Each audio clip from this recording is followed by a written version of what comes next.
Supreme court के सामने rape पीड़िता के द्वारा आत्महत्या करने के मामले में पूर्व आईपीएस अधिकारी अमिताभ ठाकुर को कल लखनऊ की हजरतगंज पुलिस ने गिरफ्तार कर लिया। गिरफ्तार करने के बाद में पुलिस ने पूर्व आईपीएस को न्यायालय में पेश किया, जहां पर न्यायालय ने सुनवाई के बाद में पूर्व आईपीएस अमिताभ ठाकुर को 9 सितंबर तक के लिए न्यायिक हिरासत में जेल भेज दिया है। हालांकि पूर्व आईपीएस अमिताभ ठाकुर की पत्नी नूतन ठाकुर ने आरोप लगाया है कि उनके पति के द्वारा मुख्यमंत्री योगी आदित्यनाथ के सामने चुनाव लड़ने की घोषणा के बाद में उनका उत्पीड़न शुरू हो गया है और इसी को लेकर के उनकी गिरफ्तारी की गई है। सुबह ही जैसे पुलिस जब उनके घर पर पहुंची थी तो उन्होंने इस बारे में जानकारी की थी, लेकिन पुलिस ने उन्हें किसी भी प्रकार की जानकारी नहीं दी। इसी को लेकर के काफी हंगामा और बवाल भी मचा था। तो वहीं पर पूर्व आईपीएस अमिताभ ठाकुर ने भी गिरफ्तारी के दौरान पुलिस से अपनी जान को खतरा बताया था। उन्होंने कहा था कि मेरी जान को खतरा है। उन्होंने कहा कि मुख्यमंत्री योगी आदित्यनाथ उनकी हत्या करवा सकते हैं।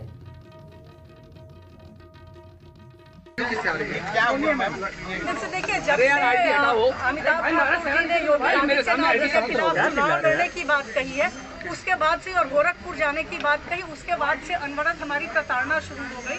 पहले जाने से रोका गया, 2-3 दिन तमाम पुलिस फोर्स हमारे घर के बाहर रखे नजरबंद रखा गया और उसके बाद आज फिर कल गोरखपुर जाने की बात की।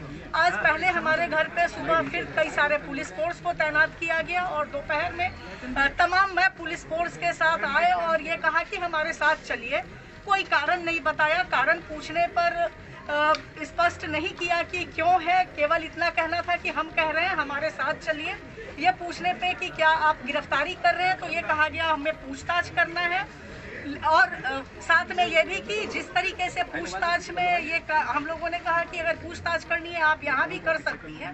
उसके बाद उन्होंने कहा कि नहीं, आपको हमारे साथ चलना ही होगा और आप चलिए। उस जबरदस्ती घर से खींच के ले आए हैं। जब पूछने पे कोई कारण नहीं बताया, मीडिया के जरिए जो कारण पता लगा वो ये कारण पता लगा कि दिल्ली में एक युवक युवती ने सुप्रीम कोर्ट के सामने आत्मदाह किया था। उस मामले में इनको अरेस्ट किया जा रहा है, जबकि घटनास्थल दिल्ली की है। जो भी अगर कार्रवाई होती वहाँ पे होती, प्योर राजनीतिक कारण से परेशान करने को जबरन लाके अभी मुझे बताया गया है कि उनको अरेस्ट किया गया, लेकिन कोई सूचना नहीं दी गई है। और गिरफ्तारी की जो लॉ कहता है कि फैमिली मेंबर को भी अरेस्ट करने की सूचना दी जाएगी, घर से जबरन उठा के लाए। जब यहाँ आने पे पूछने पे ये नहीं बता रहे हैं कि क्यों अरेस्ट किया, किस कारण से किया, आधिकारिक रूप से कोई भी डॉक्यूमेंट नहीं प्रोवाइड किया है ताकि हम जो लीगल कोर्स हो सकता है उसको अडॉप्ट कर सके। जो बताया जा रहा है कि जो कमेटी जांच कर रही थी नीरा रावत मैडम शर्मा साहब की, उसकी कमेटी की रिपोर्ट पर हजरतगंज कोतवाली में, जिसमें पूर्व सांसद अतुल राय नामजद है और अमिताभ ठाकुर नामजद है।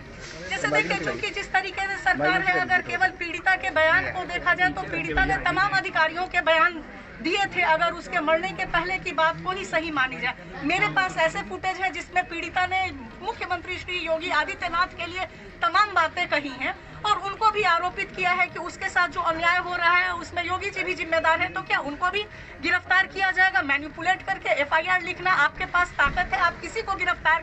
फेसबुक को डिलीट कर दिया जाएगा, क्योंकि माननीय आलोक श्रीवास्तव और अमित पाठक के द्वारा हमें जिस गंतव्य पर पहुंचाना था तो हम लोग उस गंतव्य पर पहुंच गए हैं।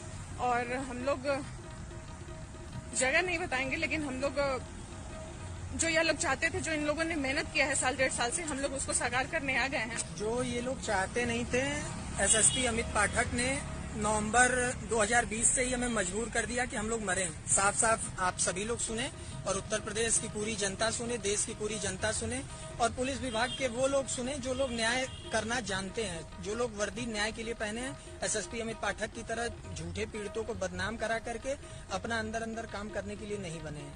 तो आज हम लोगों ने जो कई दिनों से डिसाइड कर रखा था उसका मुख्य दिन आ चुका है।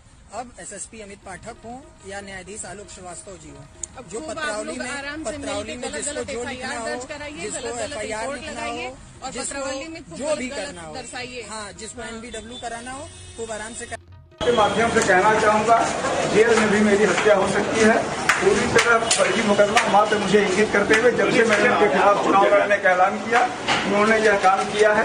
यह योगी आदित्यनाथ की व्यक्तिगत साजिश है, यह उनकी दुर्बुद्धि को दिखाता है, वह मेरी हत्या कराना चाहते हैं। पर एक अभियोग पंजीकृत किया गया है जी, उसी के तहत उनको ले आया गया है, पूछताछ जारी है। उनको क्या गिरफ्तार कर लिया गया है? अभी पूछताछ जारी की है, उसके बाद तदनुसार जो भी वैधानिक कार्रवाई है वो की जाएगी। नहीं, उनको धारा में पूछताछ के लिए लाया गया है। इनको थाने पर ले आया गया है, पूछताछ की जा रही है, जो वैधानिक कार्रवाई